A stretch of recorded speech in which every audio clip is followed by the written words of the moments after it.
Report related. Yep. All right, we'll go ahead and call to order our regular meeting here, November 18th, meeting of the Hancock County Area Planning Commission. We ask that you please turn off your cell phones and other electronic devices. Our first order of business this evening will be the adoption of the previous meeting minutes that were submitted electronically. Did you hit the button? No. It's not working. Uh-oh. Is it on there on your screen?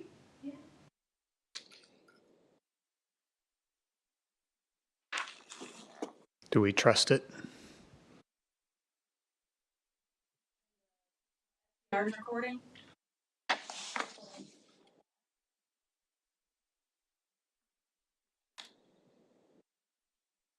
You don't have to do anything in the back room anymore? Or did you already do that? I already did. Okay.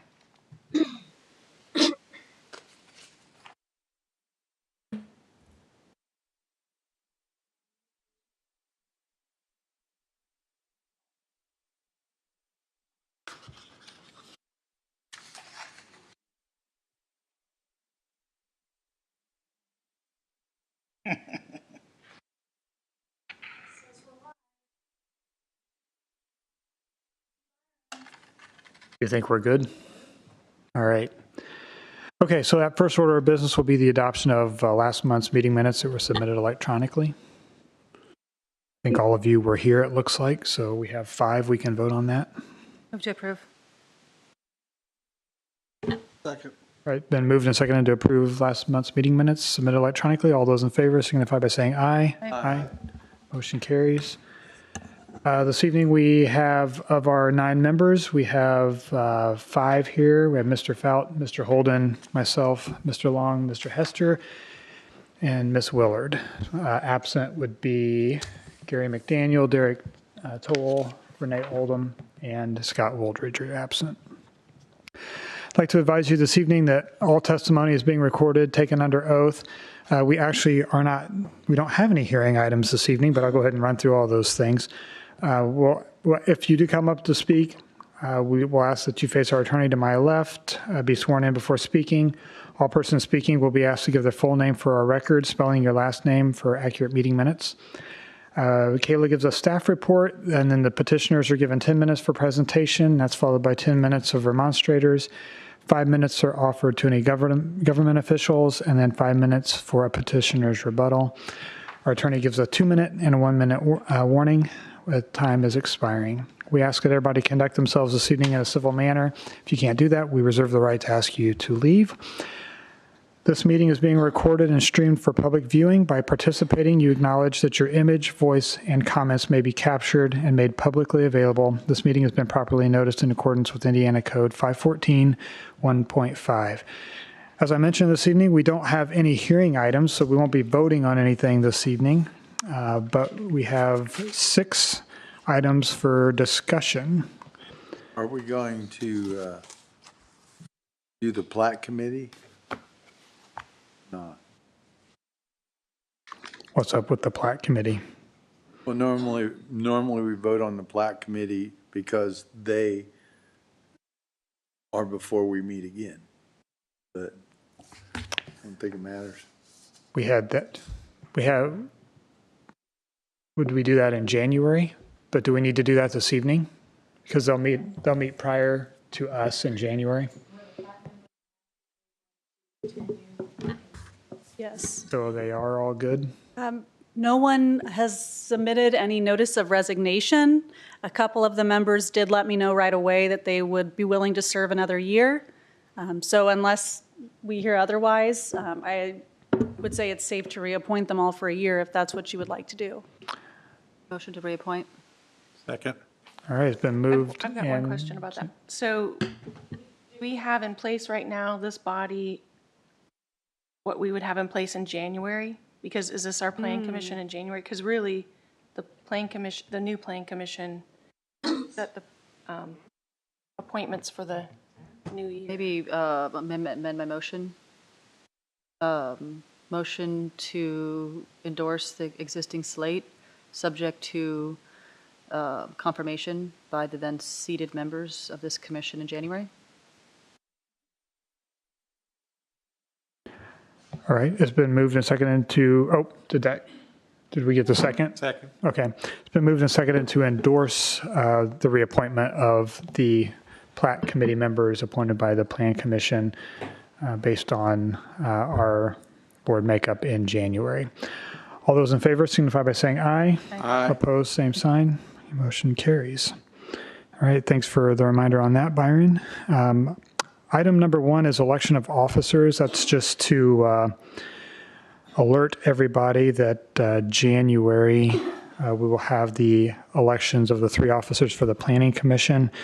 If we have a bit of a mix-up, we might want to continue that a month, just to let everybody know, but you'd be thinking about your desires to hold the chairman, vice chairman, or treasurer or secretary positions. Any questions on that? No. All right. Item number 2 is the UDO update and transition plan discussion. Not too much to add to this today. I've been thinking about how to best proceed with this. One thought that has crossed my mind is I've got some additional money actually in our attorney line item, thanks to the council's last contribution to that line.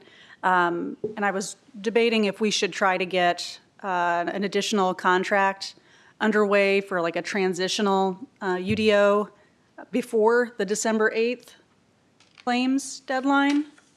But I realize that's coming up really, really fast.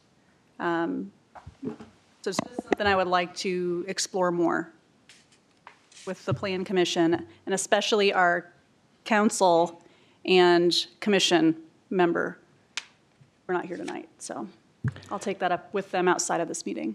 And can we maybe see a summary of what the specific direction from the commissioners were in terms of, that might be nice to see the minutes or see what the direction was.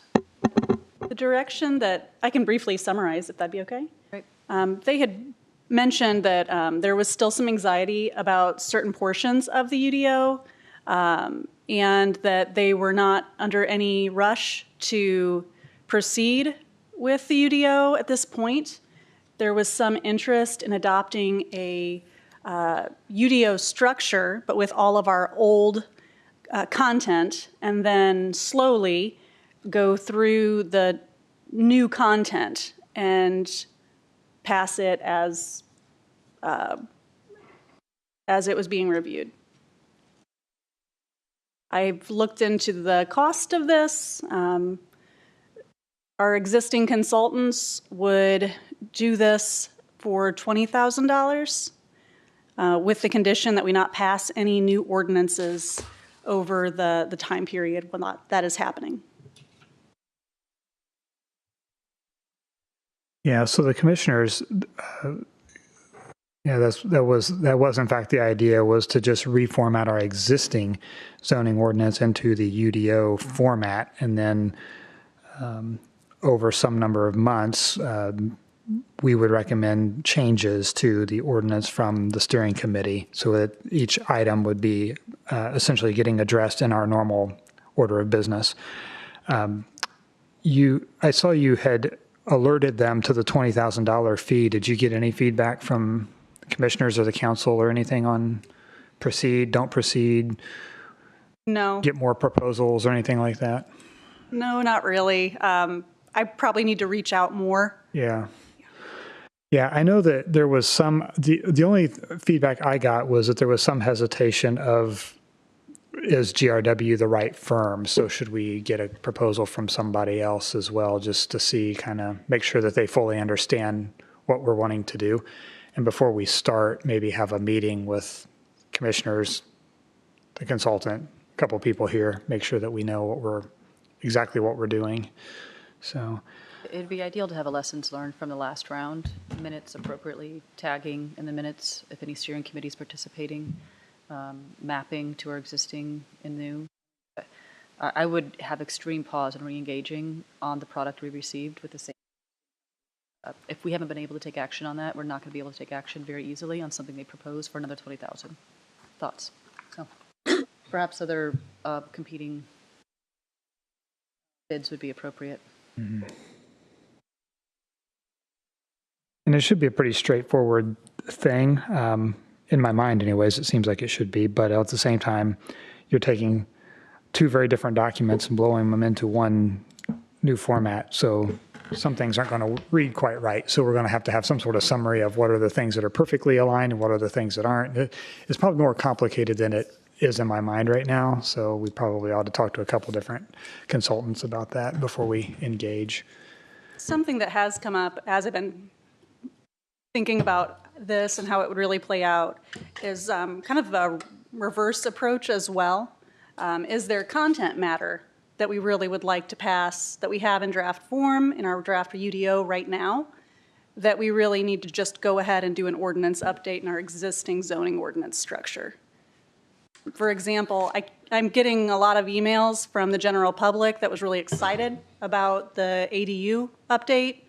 That is a use standard. It's more or less trading out like for like portions of our zoning ordinance. Similarly, there's a home occupation section that was pretty nice. And it might be a good time to also just take portions that we know these worked. These were great. Let's see if we can update the ordinance that we already have in place. Yeah, that's a good point. I think if we do that reformat, those were two things that we're in dire need of an update there. The BZA is tripping up like crazy on the UDO or the ADUs and home occupations. So we need to get that. It's so outdated. It's not working well at all. So we need to do something with that. So yeah, I'd be for that, those two items, because it did work nicely in the new format. But yeah, I don't know. Is there anybody else that you know beyond GRW that could give us a simple proposal for that? I'm not sure about the cost effectiveness of it or the scope exactly, but HWC was a competitor in the bid process for the original UDO. And I could definitely ask Greenfield about their experience with their consultant in case that was something we wanted to pursue. Okay. Well, let's put that on our to-do list to maybe have some proposals ready for the January meeting. And then we can make a decision on how to approach that with the council or the commissioners from there. All right, sounds good.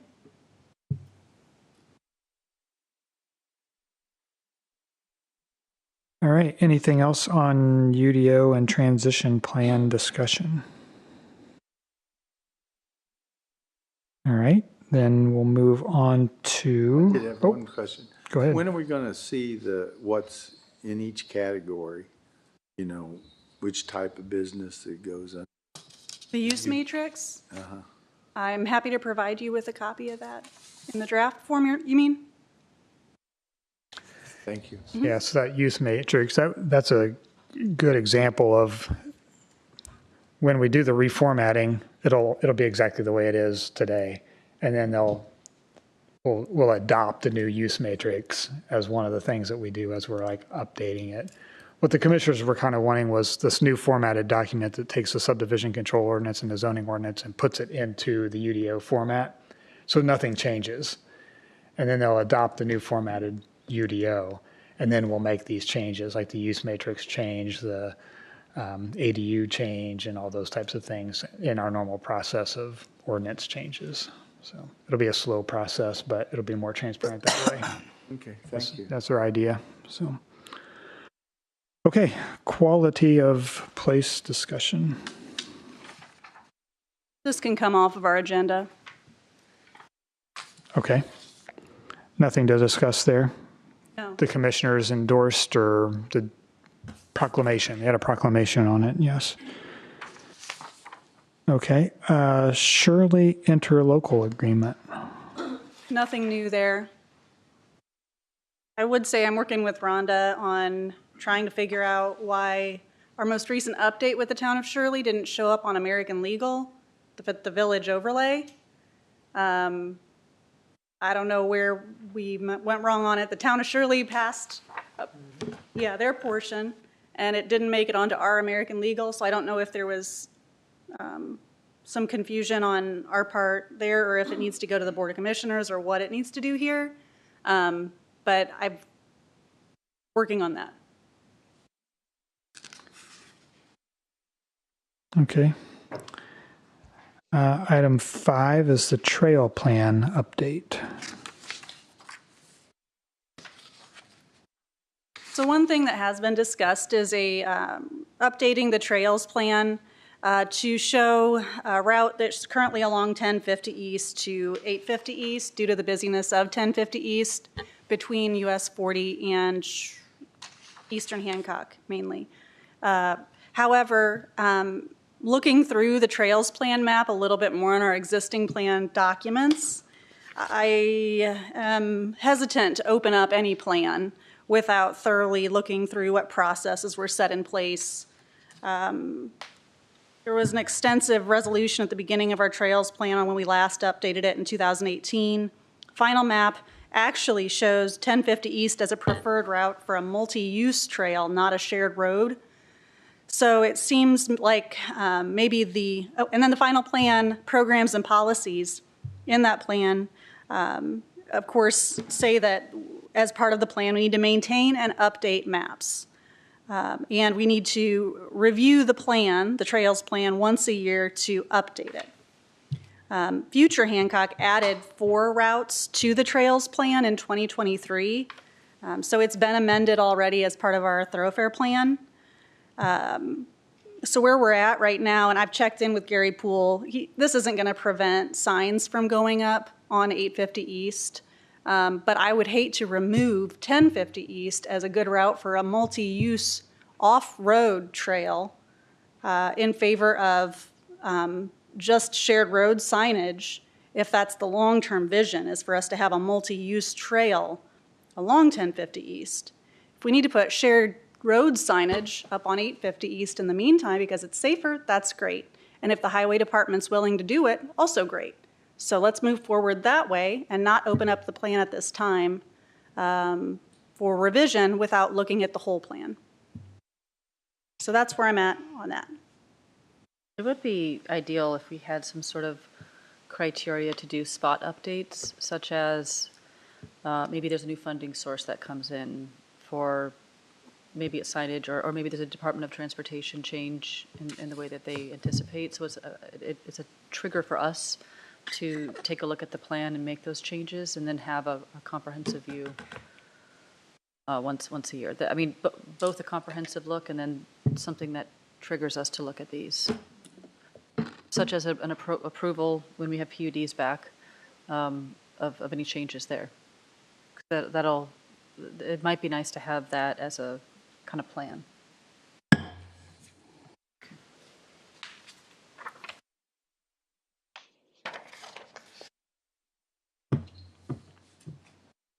What is the status of all these signs? They're going up in some locations. I'm not sure if they're up on yet or not. A fair number of them are up on the The committee to discuss this will meet tomorrow, actually, at Thrive. Thrive has been, or the Community Foundation has been the lead on this project, overseeing its implementation along with county departments. Get our update once a quarter. Okay. Highway department's been handling all signage. Okay.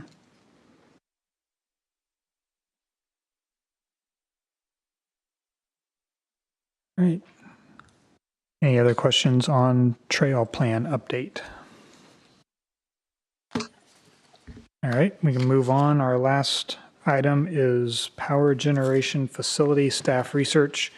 We'd asked Kayla and the staff to take a look at the definitions of power generation facilities due to some recent looking at potential projects and just the fact that we wondered if maybe our definition and our current zoning did not anticipate such large facilities that are in the marketplace today. So, and it looks like you did that. We got a nice report here.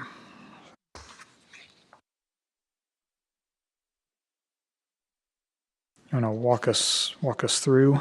Yeah, sure. So as I put together this report, this looked mainly at natural gas turbine plants and emerging technologies such as energy storage systems, hydrogen production, carbon capture, and also another thing that came up was in emerging technologies was nuclear. So before we get into that, land use, of course, comes into play, and when we layer uses like this with our particular community's situation, with the land that Hancock County sits on, we have kind of a three-layer cake, I guess is what you could say. There's the geography, there's the socioeconomic, demographic situation that Hancock County is experiencing at this point as a growing county on the outskirts of Indianapolis. And then there's this land use, which is booming across really the U.S. as data centers experience a boom. So we layer these things all on top of each other and kind of see how they shake out in our community. In the case of these commercial power generation facilities, natural gas turbine plants come in two forms. There's base load or combined cycle plants, which are what really fuel everyday base need. And then there's peaking plants, which turn on to meet high periods of demand. So I'm definitely learning as I go on this. So if I mess up, you guys know as much as I do. Mm-hmm. The facility acreage sizes occupy 10 to 40 acres, producing 10 to 500 megawatts. And just to be very clear here, too, these are taking natural gas or methane from big pipelines. So where there are big underground pipelines that cut across the counties, and they're powering these gas-powered turbines and creating electricity that goes onto the power lines. So where there are big overhead power lines, it is basically taking that energy and converting it from underground gas to electric in the power lines. I feel like Wendell's probably more knowledgeable than I am on this, if I'm messing up. You're doing great. All right. Cooling, obviously, is a major part of this as well. So water usage comes up as a concern, from what I understand.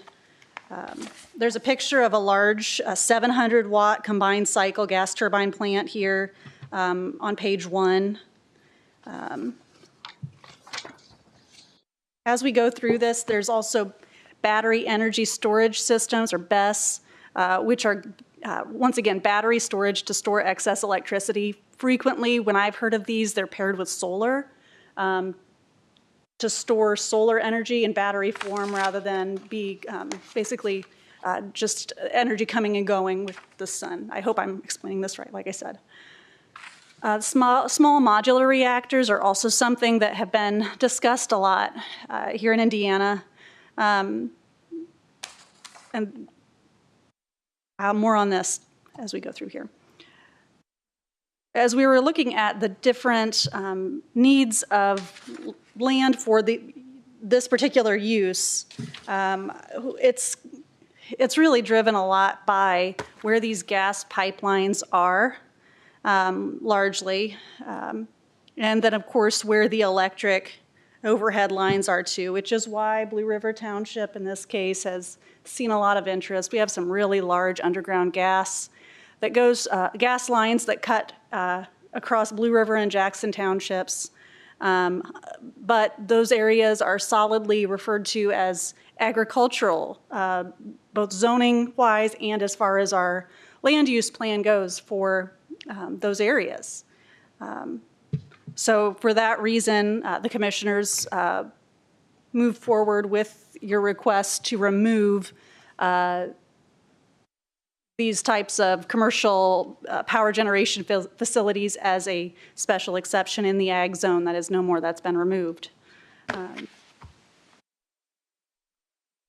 Yeah, they're very industrial. Yes, yeah, they're very much industrial type uses. They belong in industrial parks. So unless we have an area that we're willing to rezone to industrial, probably IG, our heaviest industrial category, this is not something that we would be looking at.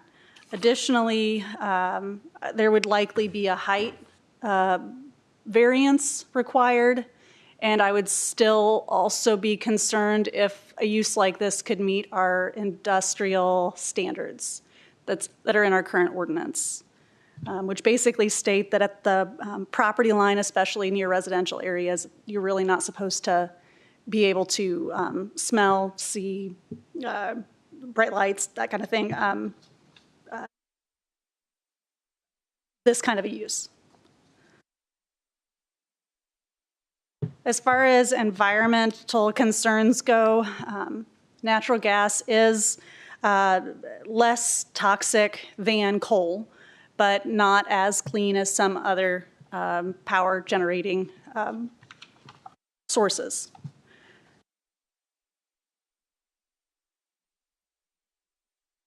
From what I have seen, at least 1,000-foot separation from residential zones is ideal, or at least a minimum, something to put in place. And obviously, buffering and landscaping is beneficial for screening. We could look at, of course, putting in place a specific power generation facility ordinance to more clearly deal with these kind of uses and put standards in place. As part of our solar ordinance, we did look at an overlay district that would go in place wherever utility scale or large scale uses like this would go in. So that would be another kind of format to use here. A decommissioning plan, once again, much like was used with solar, would be beneficial.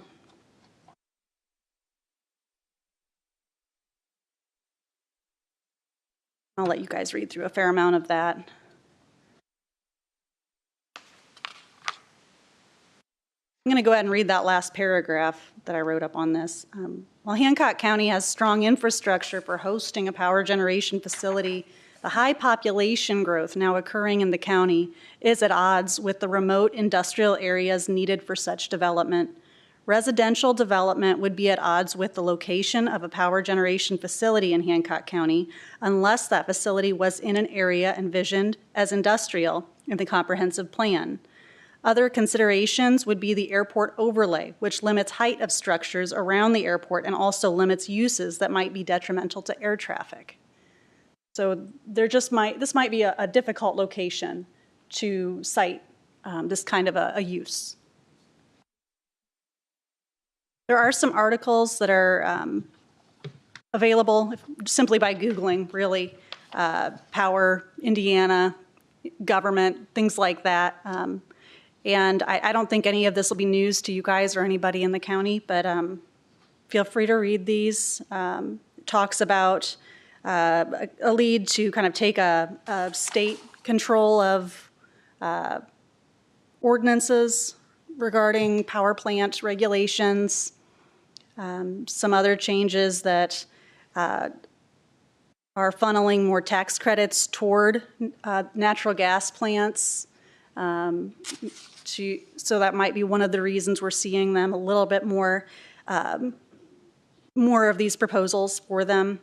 Energy planning has become a big thing in Indiana and also on our local news as we have seen the data center boom. Another article that I posted on there was off of I don't know about this website, but it was called Neutron Bytes. And it seemed to have a very interesting article about Indiana hosting Advanced Small Reactor Energy Park. And that was, the information in it was more or less reflected in an Indy Star article a couple days later. So, yeah, some very interesting news articles that have been out and about lately. I've also included a list in the appendix of fairly new power plants. These are all, I think, combined cycle, so they're the big ones. There's a couple others toward the end.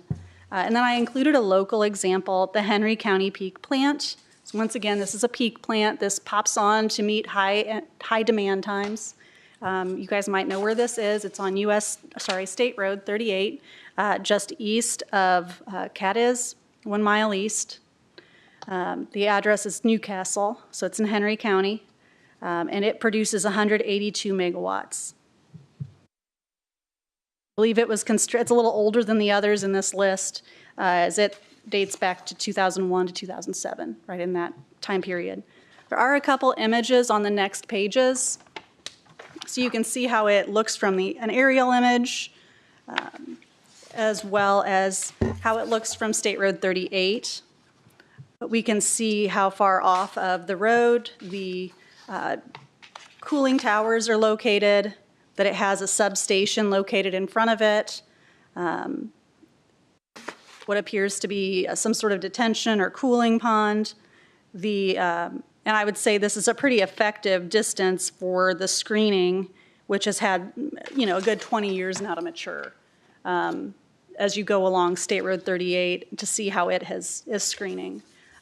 I believe I have seen this site at night, and it gets a little bit bright, so their lighting ordinance maybe wasn't in place at the time, but that would surely be something that could be looked into, and we have a fairly stringent lighting ordinance in place. All right, so that's my little memo on power plants and the state of them in Indiana. Summary, I think, correctly captures where we are at this point in time. We have a new comprehensive plan that we're testing the limits all the time. People are testing that. We really have an unpredictable population growth. We don't know exactly where they're going. We don't have an ability to track our utilities, like the provision to where the population is growing either. And so for us to set a site like this and have 1,000-foot setbacks in every direction and just sort of abandon some opportunities, and we don't really know the industrial districts either. So I think it's a correct assessment generally. Not a forever thing, but certainly at this point in time, given the different pressures that we have. So at this, I can see you take, the only question I have is how many brownfields do we have in the county? Very few in the unincorporated county. Okay. Yeah, I know there's one actually near Fortville. It's the one I'm thinking of. But very, very few. And they're already kind of crowded, that they wouldn't meet setback requirements. Because that's a great option, right? Like a risk-based closure with the brownfield and utilization. But it just has to be presented.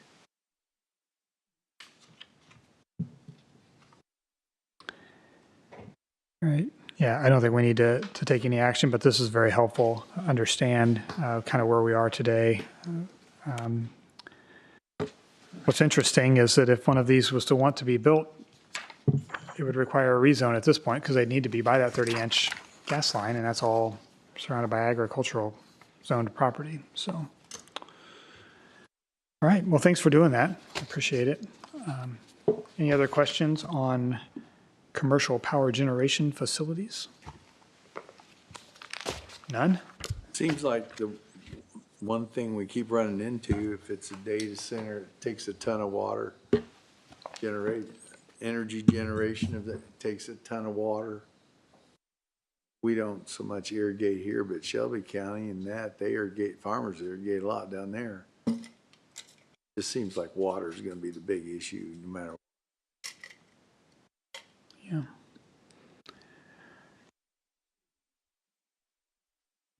Hang on a second. Now, hang on a second. Do we have any other comments, questions from the board on any of that? You had a couple other things in here, Kayla. Did you have some other things you wanted to talk about? More just reading material. The big one to look at would be the Baggy or 2025 Greater Indianapolis 9-county single-family building permits report, which I always find an interesting measure.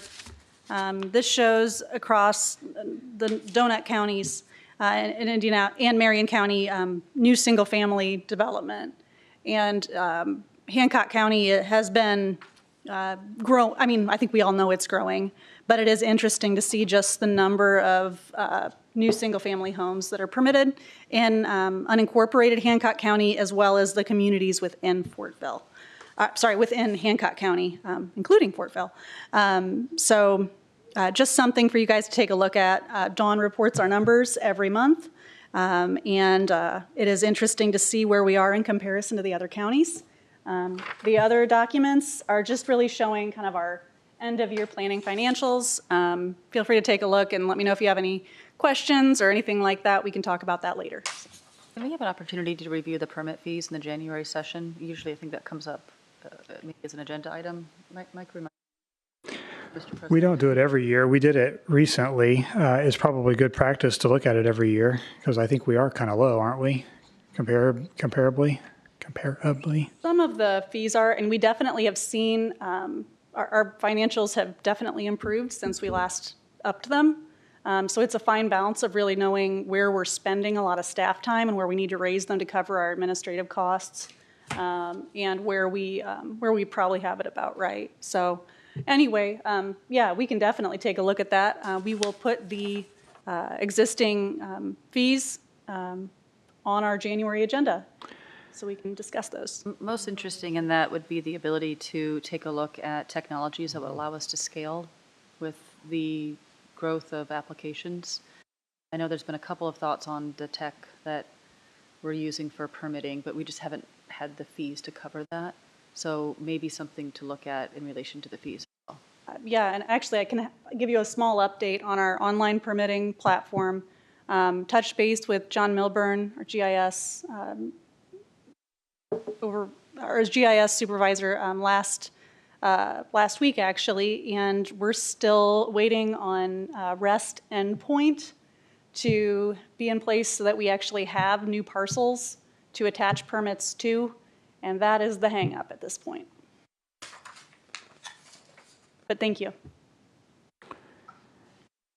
You really do have legal fees left over, don't you? You weren't just making that up. So far, so Way to good. go. Congratulations on that. So far, so good. But that will all go back to the general fund if we don't need it, or more or less get a contract signed to use it somehow, some other way, before, I think, December 8th. So Yeah. we're currently going through and seeing, okay, did we have anything throughout the year we didn't quite have enough for, or we need to budget for, get a contract signed for right now before these encumber those funds before they go back to the general fund. Okay. All right. Is that it? That's it. Questions? Well, we have time left over. We usually like to stay here until 10:30, so I have some people in the audience. Does anybody have any general comments that they'd like to make this evening?